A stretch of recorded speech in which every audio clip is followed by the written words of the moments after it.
So as many of you guys have heard, the company Netflix, known for their shows like Stranger Things and their serial murder of Blockbuster stores in your neighborhood across this nation, when will we prosecute them for those crimes, is in a lot of financial trouble. They're losing subscribers. They're projected to lose even more subscribers. And finally, in an effort to stop the bleeding, Netflix has taken aim at its own employees who will sabotage the company based on the fact that they have political disagreements with their content. We're going to get into this. We're going to talk about this. We're going to talk about how some people on the right wing are exaggerating the importance of this letter. On the other side of this ad, because this is gold, we're doing Noble Gold transition. Let's go over there and then come back over here and talk about the thing. Now it is time to set your goals for the next cycle of inflation. That way you're moving forward, making money instead of losing money, and you have the freedom that comes with that. And this month, Noble Gold is offering a very special 3-ounce silver American Virtue coin completely free for anybody who starts a qualifying IRA this month with Noble Gold. You can't go wrong with them. Go to noblegoldinvestments.com, 877-646-5347. And again, I appreciate Noble Gold for sponsoring this video for so long. It's really important to support the long-term sponsors of this channel because that actually helps and supports me. So as I talked about earlier in this video, Netflix is hemorrhaging subscribers. They lost about 200,000 subscribers in the last quarter, and they're projecting close to 2 million coming up in the next quarter. And there's a multitude of reasons why behind this, and none of them have to do with the movie Cuties, and none of them have to do with wokeness at all. The number one reason why Netflix is losing subscribers is competition. Everybody else is stepping up their streaming services, and Netflix is no longer the one-stop shop that it used to be. You see, we've already passed the golden era of streaming services. Back in the day when it was Hulu, Netflix, and Amazon Prime, and maybe one or two others, we had access to a broad variety of content on all of these different services. If you guys remember, Netflix had a whole set of Marvel shows, they had shows from the CW, they had shows from all different networks that were on their platform, and there was weird announcements about how they were paying a bunch of money, like $100 million for Friends or Seinfeld, just to keep you interested in watching the oldies but goodies on their service. However, competition has emerged in the streaming market, and this competition has not only competed directly in terms of for the dollar amount with users of Netflix, but they also compete with Netflix on the fact that they're using their intellectual property and licensing rules to prevent Netflix from having these things. They're competing in the exclusive market. So Netflix was always benefited and historically always made a ton of money based on the fact that people largely go to their service not to watch their new programming, but to watch their old programming. Whenever they release ratings, which by the way, they don't often do, they always do it in terms of, oh, look at how great this is. Look at how many people are watching this specific thing that Netflix just started,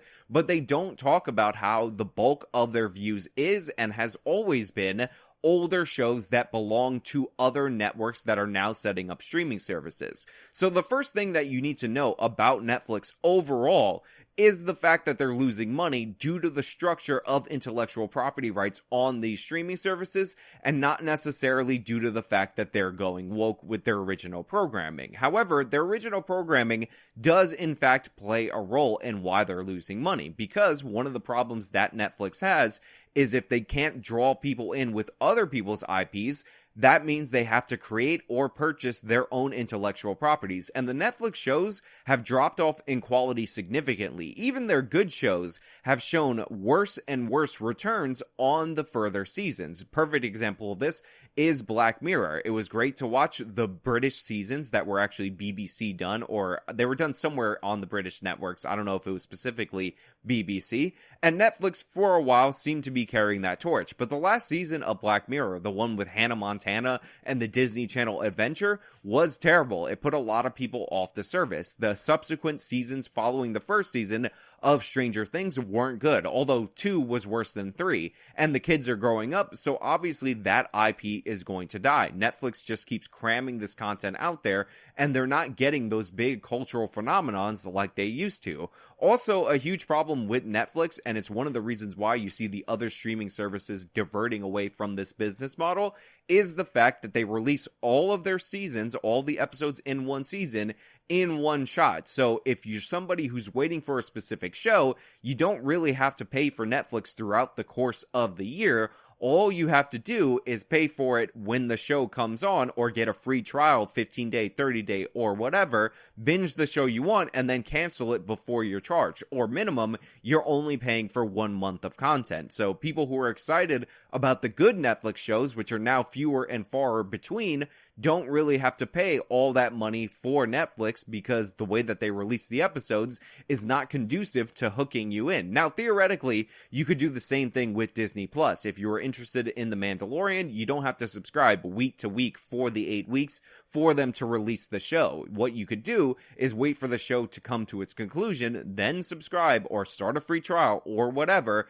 and then you can watch the episodes all at once. But for the most part, when you're doing a week-to-week structure, people like to stay informed and talk about the series as it's going on. This is why we're seeing the reversion of streaming back to the old business model, and Netflix seems to be lagging behind in that regard. Now, with all those problems related to Netflix, the intellectual property problems, which are leading to content problems, the fact that they're not quality checking their original content, so they don't have the reputation of HBO because they seem to just approve anything, and the fact that Netflix doesn't have a release schedule that's conducive to long-term subscriptions, you can understand why people are opting for other services, because Netflix might be one of the first with this business model, but that doesn't mean you're going to be the best, and that doesn't mean you're going to last the longest. We now have to get into the wokeness of the employees and how and why Netflix is trying to push back against these people. And the reason why is because when everything's going well, when you're Netflix, when you're this big company that gets all the attention, when you are actually synonymous with hookups, the whole Netflix and chill thing,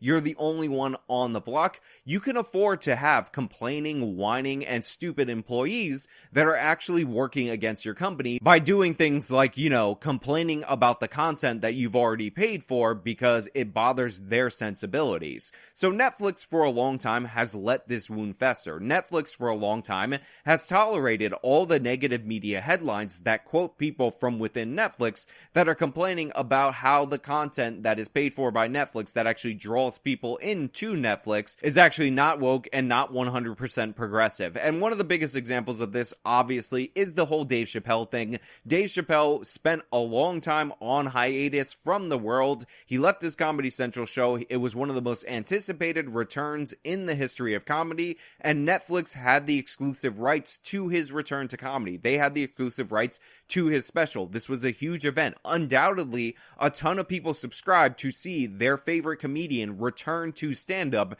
and be in his prime form on Netflix's platform. And what happened? People started attacking Dave Chappelle because they didn't like his jokes. People started attacking Dave Chappelle because, God forbid, you ever make a joke about the transes and treat them like legitimate people. You have to treat them like they're made of glass, and your words at a certain pitch might actually shatter them. And unfortunately, Dave Chappelle, Dave Chappelle, Dave Chappelle, Dave Chappelle, Dave Chappelle, Dave Chappelle. This wasn't just whiny people crying about this outside of Netflix. Netflix employees from within the company were doing everything they could to sabotage the company. They were talking down Dave Chappelle. They were leaking stuff to the press. They were complaining internally. They staged that cringy walkout that barely anybody showed up to.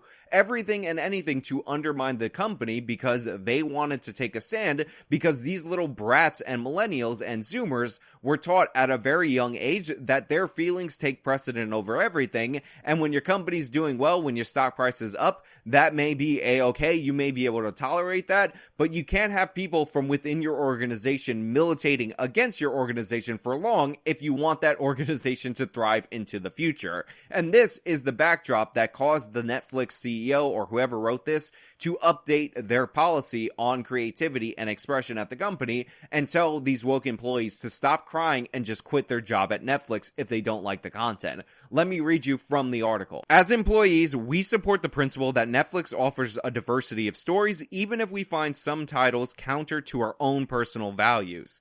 Depending on your role, you may need to work on titles you perceive to be harmful. If you find it hard to support our content breadth, Netflix may not be the right place for you. Now, there's a couple of other things in this update to policy over at Netflix. One of the big issues that they have is that employees are using the expense accounts of the companies to spend out the wazoo, and Netflix is trying to pare that back, which makes a lot of sense when your company is financially in trouble. And by the way, even when your company is doing well, you should always find ways to reduce costs costs, so that way you're not running up bills and setting up yourself for further turmoil down the road. On top of that, Netflix, although their stock price was high, Netflix, although their revenue numbers were high, was never a company that actually made a lot of money in the first place. You can look at somebody's gross income all you want, or their gross profits all you want, but what you actually need to see is the net profits. And year after year, Netflix is close to, if not in the red. This is because they pay so much money for this content. They spend so much money on IT so that all this content is streamable, so it's actually not that profitable of a company. So they should have been doing this earlier. They should have been monitoring people spending earlier.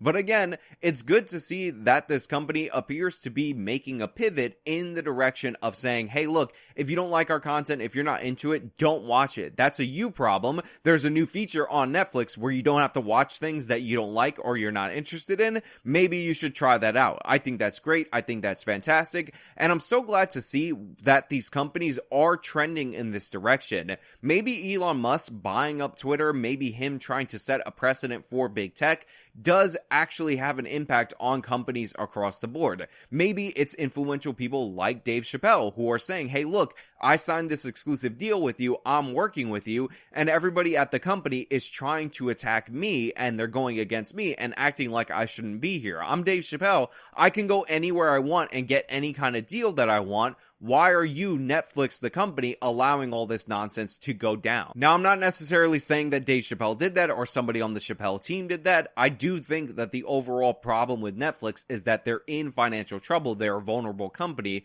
so they're trying everything and anything to stop the bleeding in their company. And this is a problem that they ignored for a while, but now it's something that can no longer be ignored. But hey, those are just my thoughts, and I want to know what you guys think. Why is Netflix in trouble? Do you think it's what I said earlier about the competition and the way that you can hold exclusives if you have the intellectual property for it? Or do you think it's the woke content? Or do you think it's something else? Or maybe you think that Netflix is just trolling with the lost subscribers. Maybe you think they're gonna come roaring back. Stranger Things Season 4 is gonna be epic, and there's gonna be no problems down the road. Let me know all of that in the comments below. If you like this video, show me by leaving a like. Subscribe for more content. Follow me on all my social media. Support me via the support links in the description box of this video. This has been me talking about Netflix churning on its woke employees. Till next time.